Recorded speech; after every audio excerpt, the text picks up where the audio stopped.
Welcome. Welcome. I am Martina and I'm here with Christina. Christina, do you want to say hi? Hello, everyone. Christina. And we are your podcast hosts. And, we were inspired to create this podcast after pondering this question.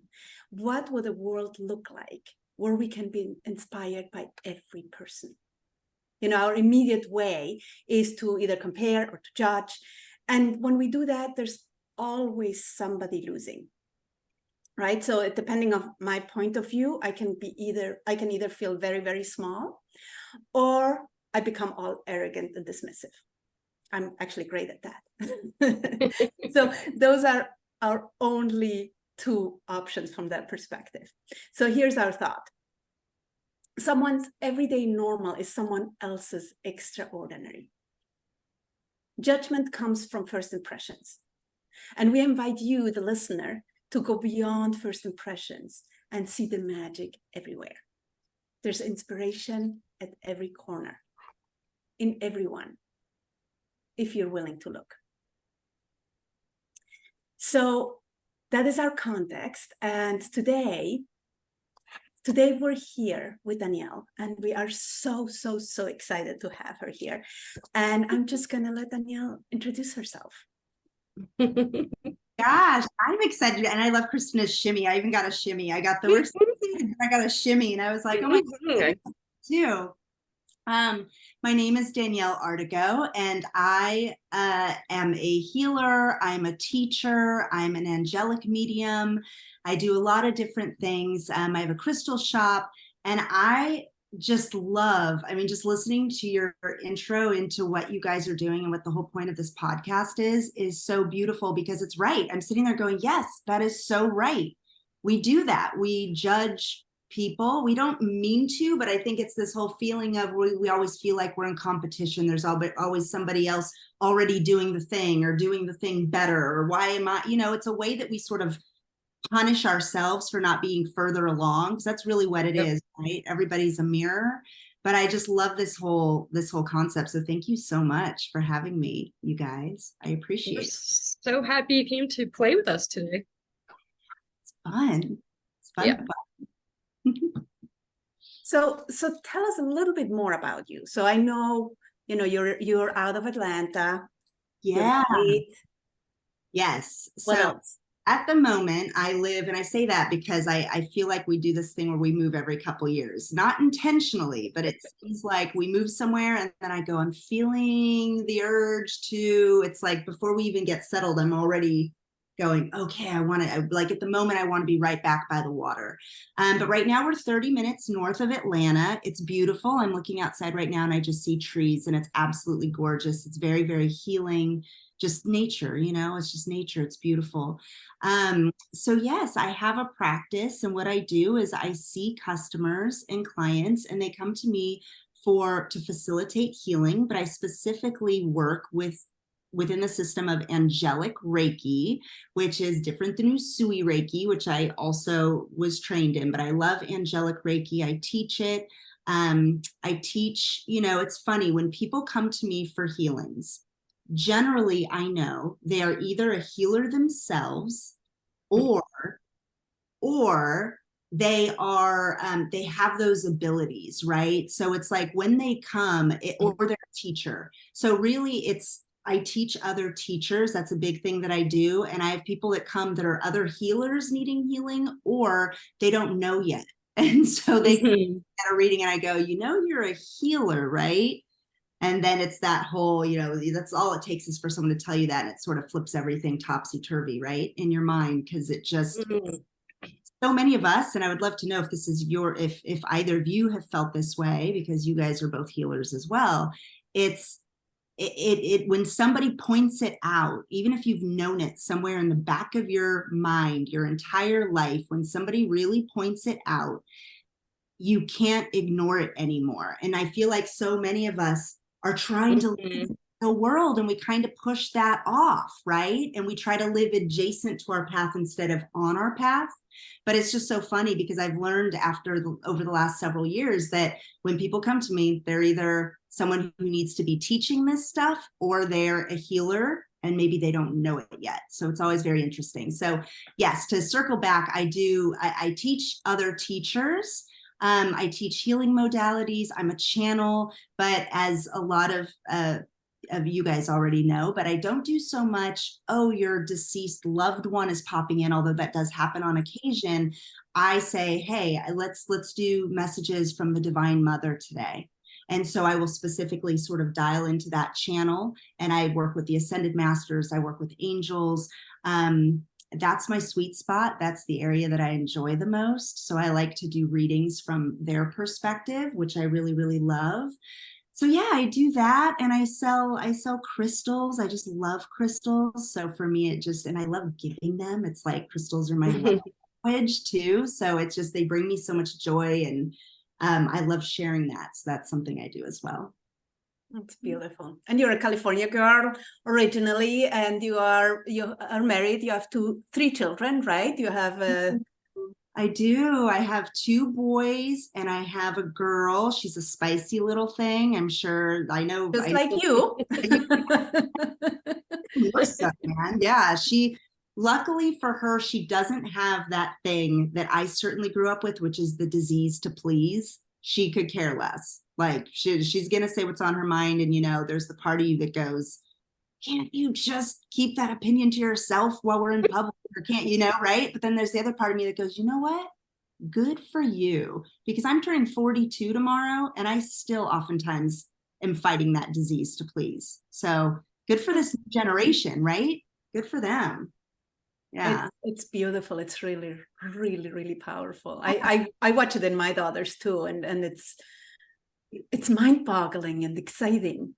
Yeah. Yeah. Good for them, right? We want them to be ahead of us coming into this world, and and we work so hard to pave the way, just like our mothers did for us and their mothers did for them. So it's really nice to see progress, I think. Yeah. Beautiful. Beautiful. So Danielle, do you want to share a funny or silly or embarrassing story with us today? So this is so funny. I know I as an empath, so many things can feel embarrassing and mortifying. And I was sort of racking my brain going, what is something sort of funny? So this one it's a little bit gross, but whatever, it's real and we're women. So I'm just going to say it. After I had my 3rd child, who was a C-section because he was ginormous, he was like 9.5 pounds. And I was told at 4 months, they said, we're just not going to let you have this baby naturally. We're going to have to, schedule a C-section. I was really sad about that because I birthed big babies. My other ones were like 8.5 pounds and all this stuff. And I go, no, I do big baby. They go, no, this one's going to be off the charts.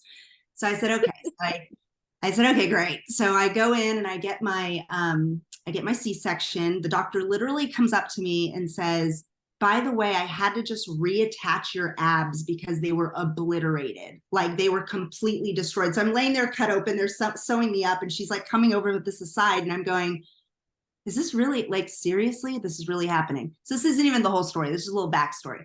So I'm going, okay, great. So they sew me up, and I'm on the narcotics that they give you because you've had major surgery and you're in pain. Nobody tells me about the whole thing about how narcotics back you up, and me just being naive about this whole thing. Didn't know. I don't even take Tylenol. So I'm going like, okay, so I'm popping the pills, and 5 days in, I was at the hospital, 5-6 days in, and I hadn't had a bowel movement. And they're like, well, we can't release you yet because you haven't had a bowel movement. And I was like, okay, well, bring on like the prune juice. What do I need to do? Like, I want to get home. Like, I've got this baby, like, let's go. And so they're giving me prune juice. They're doing all the things. They're having me walk around in the hospital, all the stuff. And of course, I didn't have a bowel movement, but somehow I talked them into letting me go home. So now fast forward, we're 10 days after I've had this baby. I have not had a bowel movement. You guys are like, thank you for this story. This is not what we're going for here. But very, very painful. I was crying. I was literally crying. I was in the bathroom. I was like crying to God, like, please, please, please. Like, this is the most pain I've ever had. Like, this is nothing compared to trying to push a baby out. This is like the worst thing on the planet. So anyway, my best friend, who is a man, by the way, I had to tell him, his mother, who's a nurse, who I had met a handful of times, came over to my house and had to give me an enema on my bed. in my house because I couldn't take a crap, because no one tells you when you're in the hospital having a C-section that they're going to give you narcotics and you're not going to be able to poop for days and days and days. And it's going to be more hurtful to your body than the actual labor process. So anyway, that was, it actually inspired a whole screenplay that I wrote called Moms. And it was about all the stuff they don't tell you when you're becoming a mom.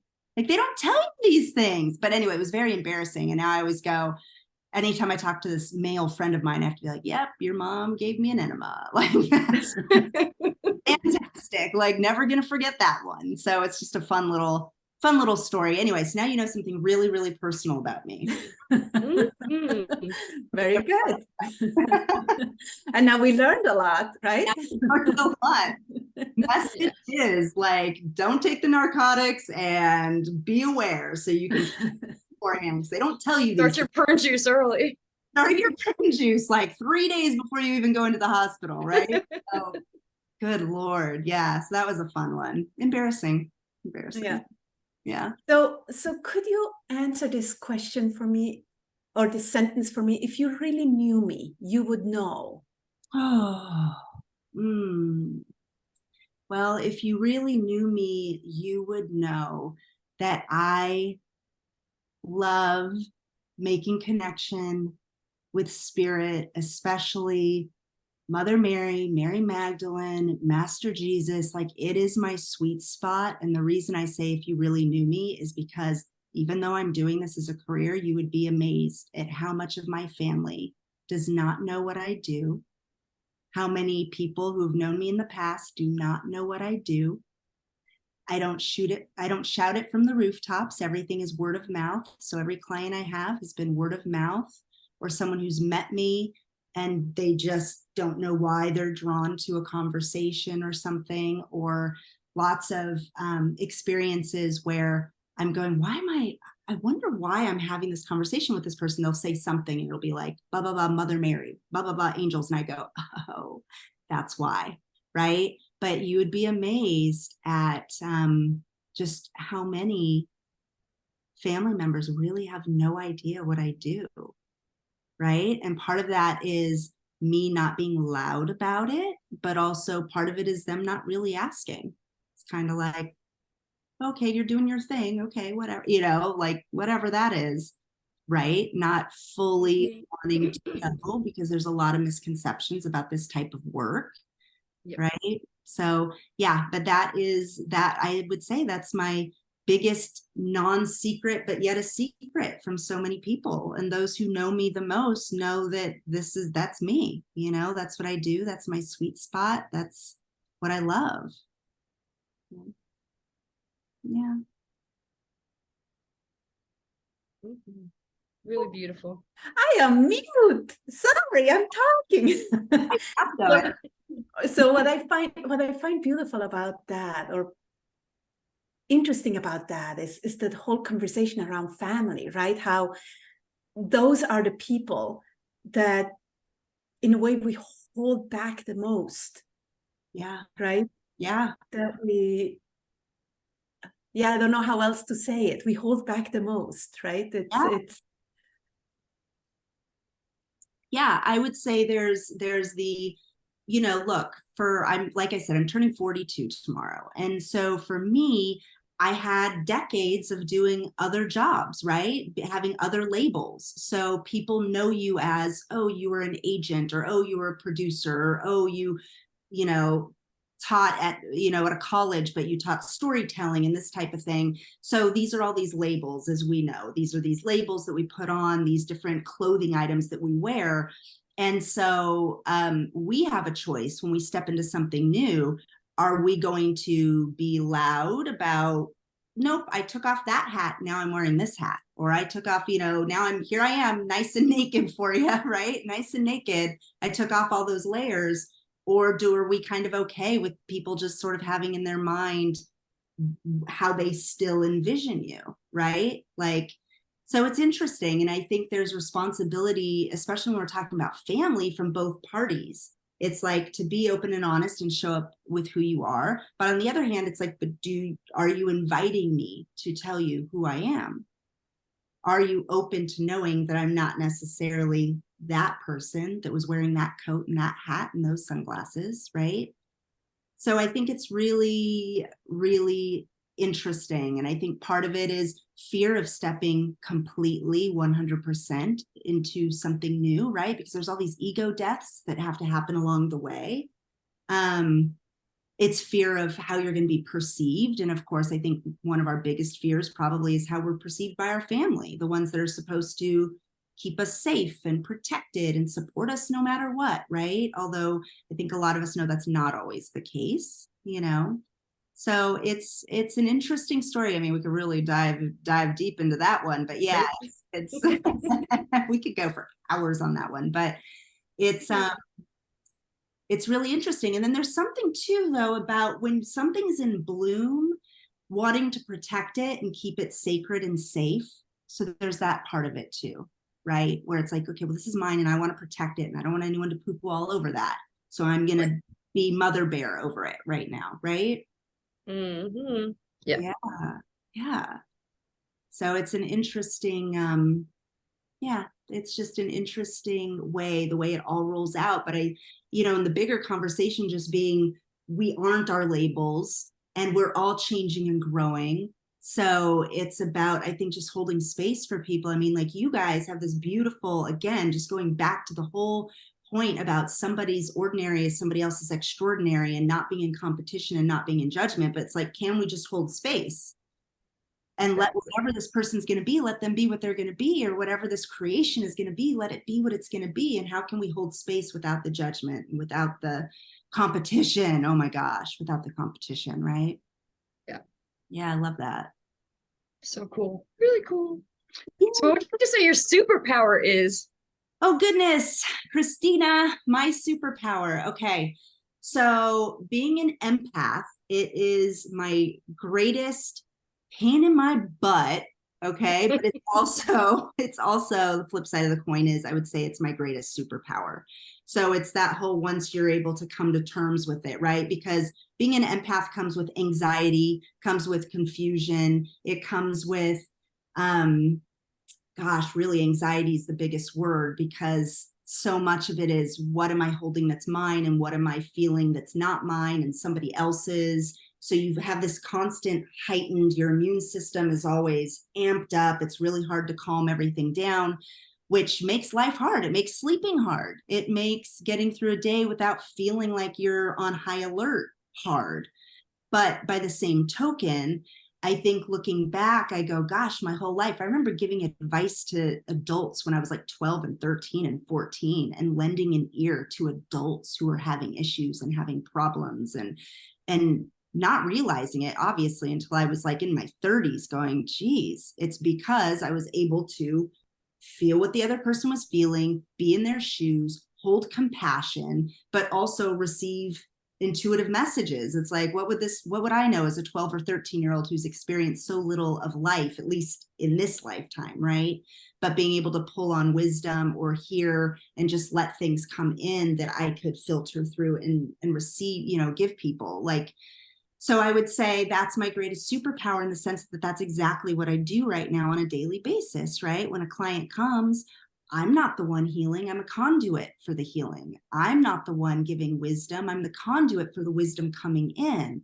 But being able to read what's going on under the surface and underneath their words, because of being an empath, then I can feel it in my body. I can receive the messages and I can respond from that place, right? To help.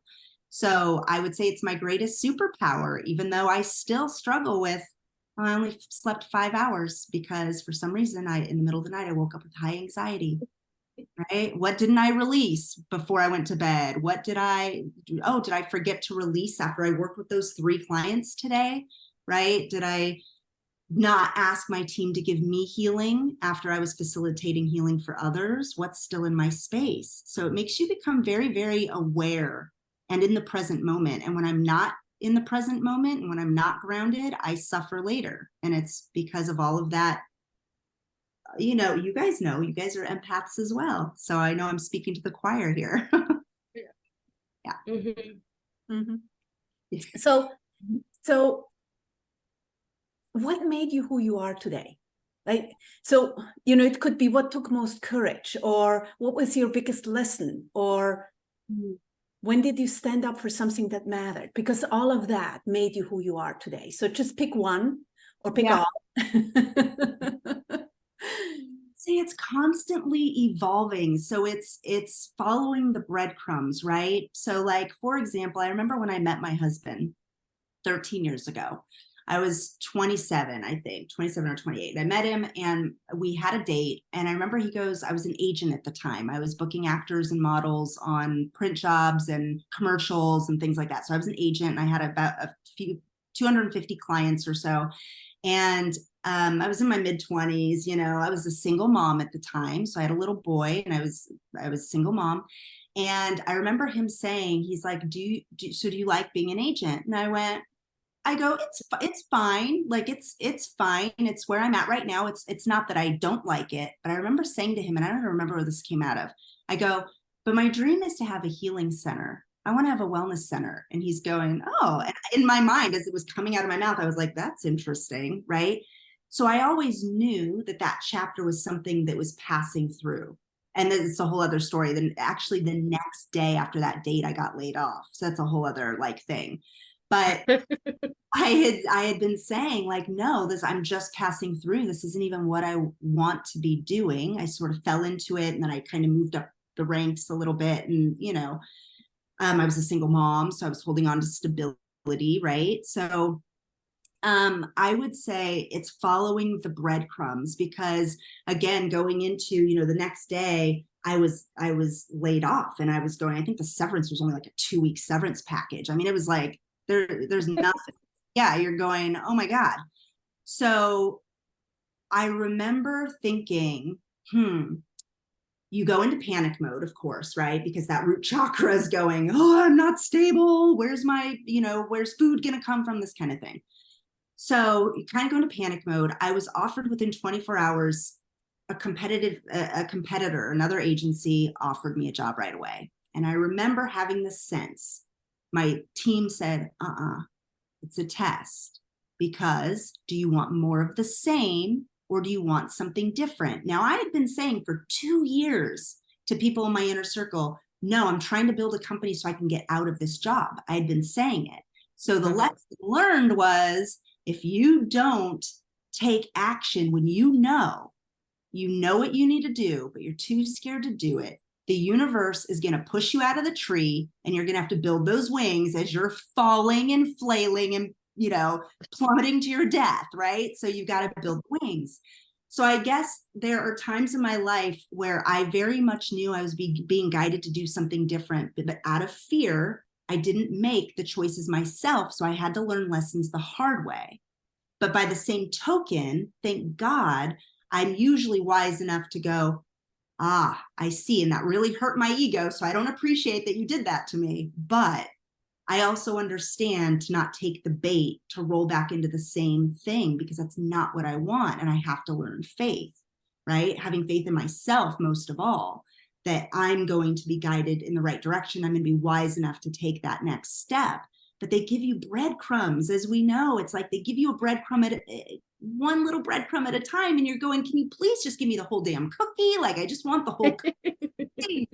And they're throwing you a little fleck or a little crumb, and you're going, oh my gosh, please.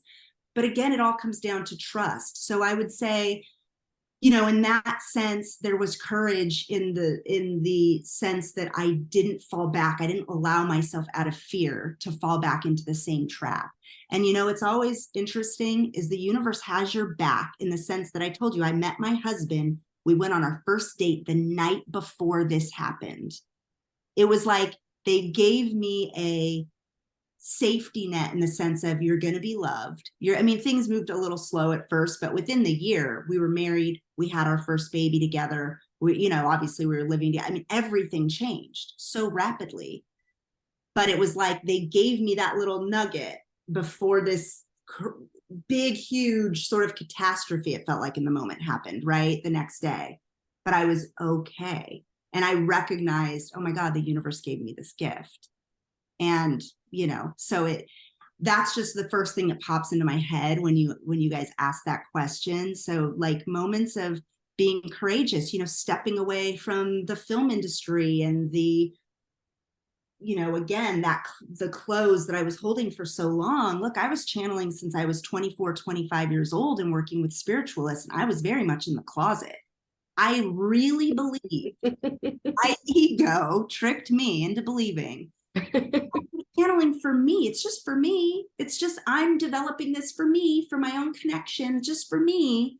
And they literally had to say, my team was like, honey, this isn't just for you. You now have books and books and books of channeled writings. We love that it's for you, but you need to share it with other people. And that took a good decade. So I don't know that I even think of myself as being all that courageous, to be honest, but I have to celebrate little moments of going, it can be so easy to cling to what is normal, what is acceptable, what is accepted, what is not seen as kooky or crazy, right? That's the easier one. Or there's the, okay, let's see if you guys are, telling me to do this, then help pave a way for it to be semi-painless, so hope that answers your question. It does, right? And for me, it's like we've been created to stand out. And I don't mean loud and proud out there, but we are unique. Yeah. And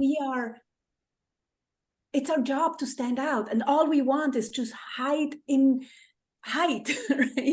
Yeah. So that's part of what I hear, right? It's you having the courage to follow those little steps, which is beautiful. Thank you for doing that.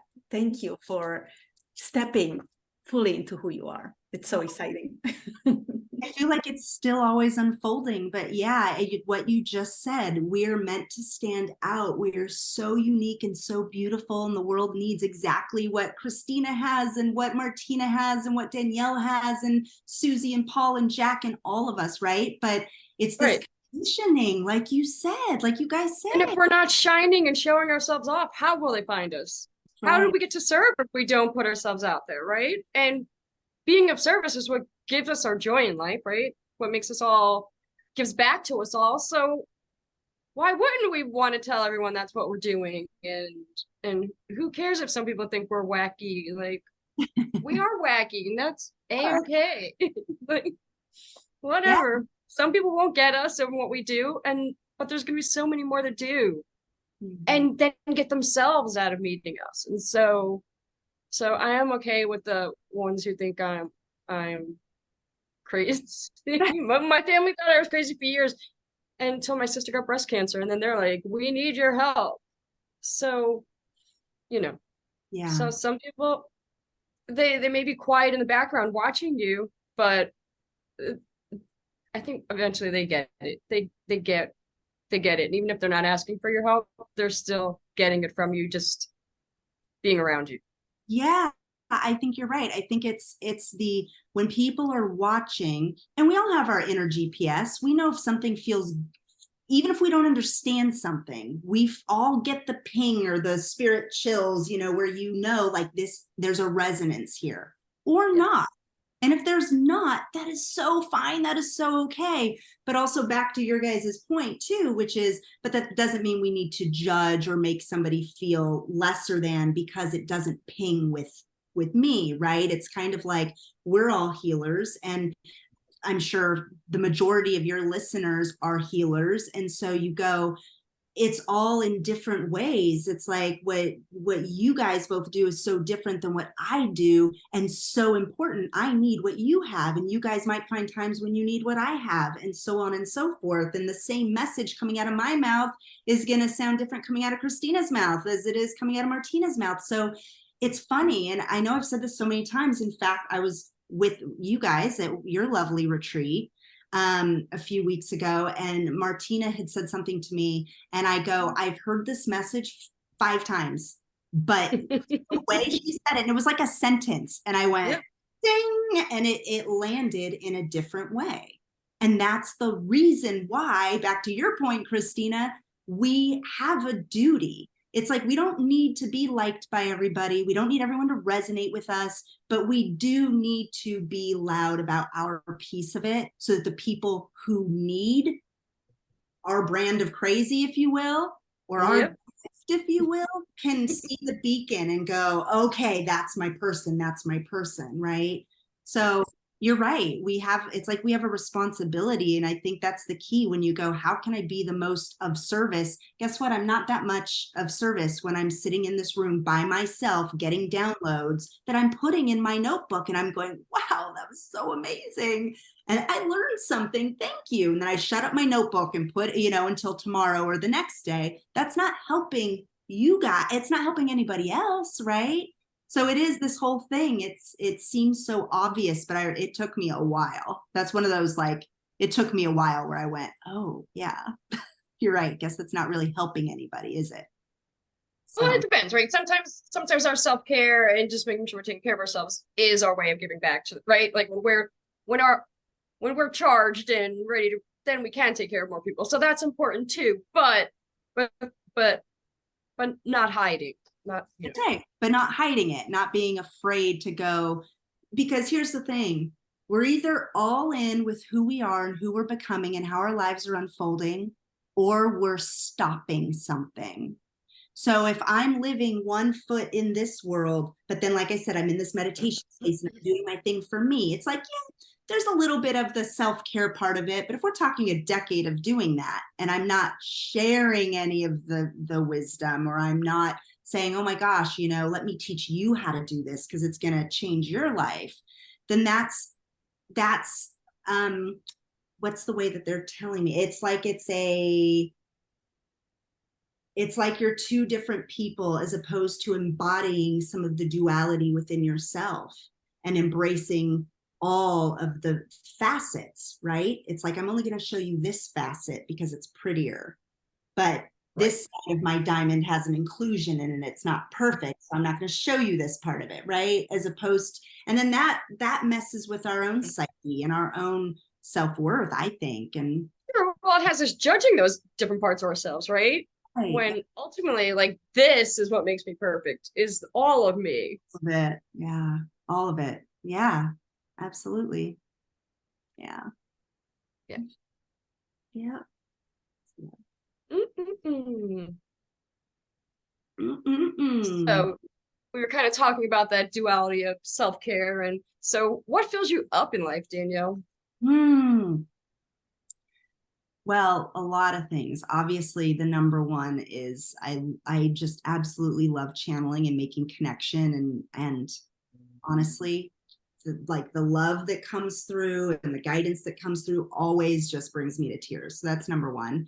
Number two is nature. If I could, I mean, again, I'm staring outside my meditation space right now, and there's all these just windows, and there's giant trees on all sides of me, and I absolutely love that. But for me, it's going for hikes, it's being near water, it's all of that. It's like, I just love something with movement and nature. It fills me up like no other.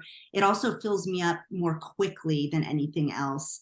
And it brings me into the present moment more quickly than anything else, because, you go on a walk this week and next week you go on the same walk, and because of the beauty of nature and the nature of nature, everything's different. It's like suddenly, oh, the trees are just starting to change, or now there's, this nest that I didn't see last time, or, the stream looks a little different, and, it's flowing a little differently, or it's really fast because it rained, 2 days ago, whatever. So for me, it also just helps you stay present, which for someone like me who's pinging all the time, it's really helpful. That fills my cup. I went on a silent retreat about a month and a half ago for the first time in my life. And holy cow, I was like, we should have to, as humans, do this like 5 times a year. Like, it should just be a necessity. I didn't have my phone. And for me, that was everything. Just being able to disconnect and put everything away and have that permission filled my cup more in a day and a half to 2 days than almost anything else, because I just feel like we're so, maybe I should just speak for myself, but so connected all the time. And especially in this work, right? Like people, you have clients and then they have questions and they, you know, and you want to get back to people, or they're hurting, or they have cancer, or they're, you know, big things. And you're trying to be there for all the people, but then you're so depleted at the end of a day, right? So I think there's so much in silence. And for me, more than just meditation for 30 minutes, which I do every day, but periods of silence, like a couple days, which I know is so hard for those of us with families and jobs and all the things. But my God, it just fills you right back up, you know? Yeah. Mm-hmm. I used to do an hour of silence every day, and I haven't done that in a while. And I might get back to that now that you've mentioned this. Did you find that when you did it consistently, was it like life, was it a game changer for you? It was, yeah, yeah. I used to like doing cloud meditations in my hour of silence. Yeah. It's the best way to meditate, but also just to be in your own body and remember who you are, and cut out the noise. Mm-hmm. Right? Yeah. Yeah. So sometimes it would be walks during that hour. Sometimes it didn't matter, but sometimes just sitting and looking out the window, but just no distractions, no listening to podcasts, no TV, no radio, no phone time, just an hour of silence. Yeah. Game changer. Mm-hmm. So my beautiful, if you had a magic wand and you could give people any quality, like any quality, what would it be? My goodness. It would be the ability to receive. And of course, it's not ability really, but it's okay to receive. So much of the channeled messages that I get a lot of times is, you know, they show me this. I don't know if you could see this, but it's like, you know, when grace is coming in, when comfort is coming in, they say, you know, it pours in right through the crown to wash through your body. But a lot of times I'll be working with clients, myself included, and they show me this. They say their hands are right here. And they're going, why am I not feeling comfort? Why am I not feeling grace? Why am I not feeling these things? And they say, because you're blocking it, not because we're not giving it, because you're worthy of receiving it, but somewhere you don't believe that you're worthy of receiving it. So you are actually putting a block up. And we're trying to find every which way to come in so that you can really feel presence, right? And it comes down to worthiness, and it comes down to feeling, for whatever reason, and again, this can go real deep, right? And it's such a case-by-case basis, but it's like, for whatever reason in that moment, within that situation, you're feeling not worthy of receiving grace.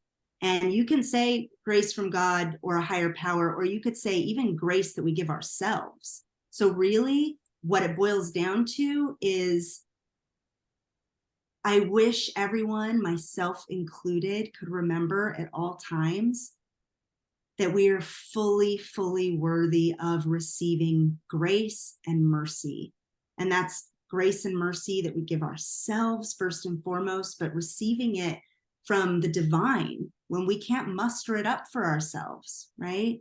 So I think that would be it. I think that would change the world. I think people would be so filled with love and gratitude and connection that they would just go ripple that out and pay it forward in every single way. I really think that would change the world. I just do. I just do, because it's all what we want. What everyone wants is to be loved. And we are little love machines. We're meant to give love and radiate love, but we always forget to allow ourselves to receive it. And then we become a little angry and a little hurt and a little wounded, right? But it's our own fault. We're blocking it. It's not that somebody's withholding it. We're blocking it. So I think that would be what I think would just change lives. It's really beautiful. So in the end of the day, what do you want people to remember about you? Ooh. You know, at the end of the day, I think what I would like people to remember or know about me is I am just a woman doing my best.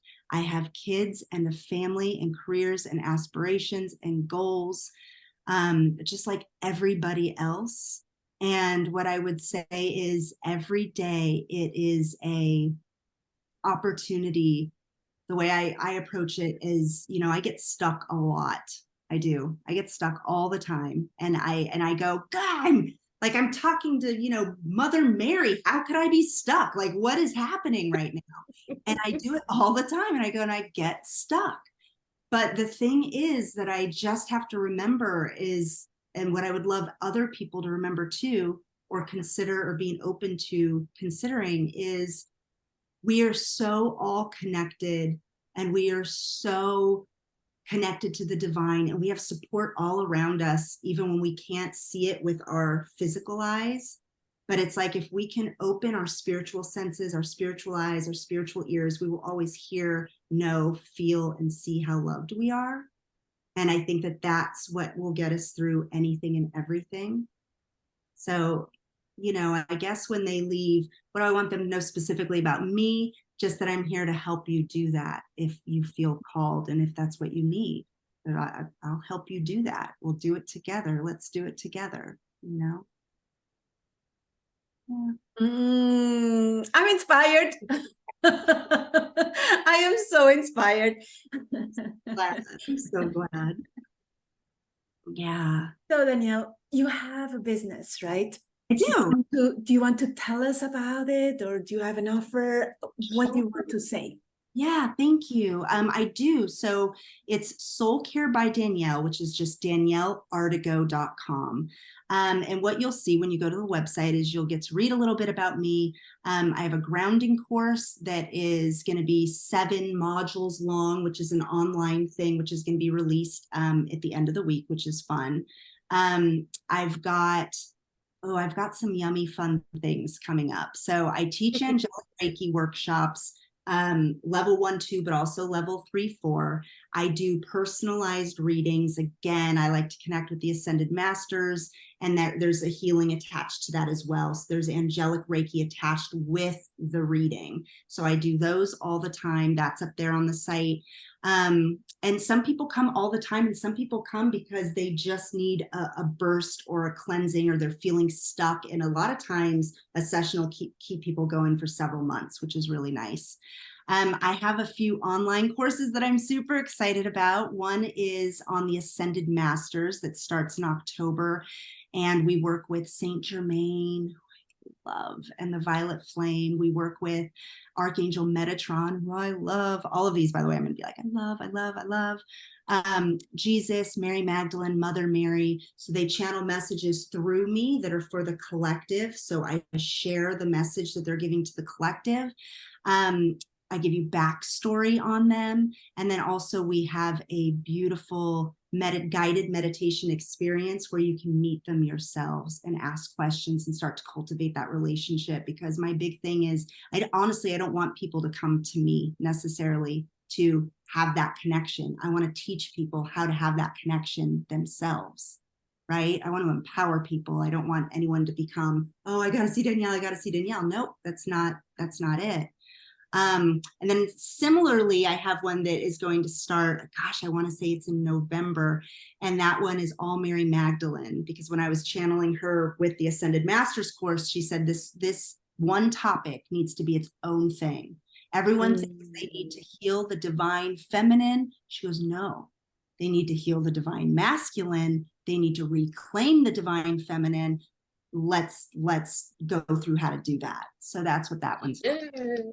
I know. So that'll be really fun. Yeah. And you have a special for us, right?